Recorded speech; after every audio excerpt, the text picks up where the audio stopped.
সাংবাদিকদের ওপর কেউ যেন আর জুলুম করতে না পারে সে বিষয়ে সবাইকে সতর্ক থাকার আহ্বান জানিয়েছেন স্থানীয় সরকার মন্ত্রী মির্জা ফখরুল ইসলাম আলমগীর।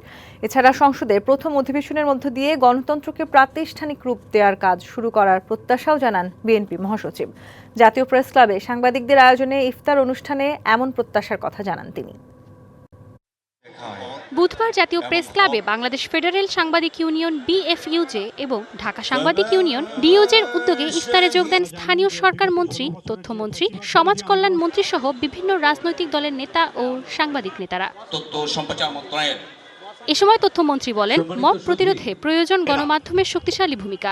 আমাদের এখন প্রধান চ্যালেঞ্জ হবে অর্জিত এই গণতন্ত্র, অর্জিত এই ভোটাধিকার, অর্জিত এই সাংবিধানিক ধারা, এটাকে অব্যাহত রাখতে হবে। গণমাধ্যম ইতিমধ্যেই এ ব্যাপারে শক্তিশালী ভূমিকা পালন করেছে বলেই কিন্তু সাংবিধানিক ধারাতেই সবকিছু চলেছে।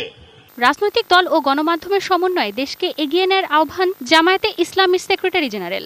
জনগণ, রাজনৈতিক দল এবং গণমাধ্যম এই তিনটির সমন্বয়ের মধ্য দিয়ে একটা রাষ্ট্র, একটা সমাজ, একটা সভ্যতার বিনির্মাণ ঘটে। সংসদের প্রথম অধিবেশন থেকে গণতন্ত্রের প্রাতিষ্ঠানিক যাত্রা শুরু হবে বলে প্রত্যাশা জানান স্থানীয় সরকার মন্ত্রী। নতুন যে গণতন্ত্রের কথা আমরা চিন্তা করছি, এবার নগদে পাচ্ছেন হেলিকপ্টার অফার। তাই কেনাকাটার পেমেন্ট নগদে করুন আর বুঝে নিন ২০০০ টাকারও বেশি ক্যাশব্যাক সহ হেলিকপ্টার রাইড। পেমেন্ট শুরু করুন আজই। আমরা যে চিন্তা করছি যে আমরা গণতন্ত্রকে প্রাতিষ্ঠানিক রূপ দেব, আমরা যে চিন্তা করছি আমরা সংসদকে সকল কর্মকাণ্ডের কেন্দ্রবিন্দুতে পরিণত করব, সেই লক্ষ্যে আমরা যারা এগিয়ে যেতে পারি আজকে দিনে, এটাই আমাদের আল্লাহ তাআলার কাছে প্রার্থনা। বিগত সরকারের আমলে গণমাধ্যম কর্মী ও রাজনীতিকরা যেভাবে নির্যাতনের শিকার হয়েছেন তার পুনরাবৃত্তি যেন না হয় সে বিষয়ে সবাইকে সোচ্চার থাকার আহ্বান জানান রাজনৈতিক নেতারা।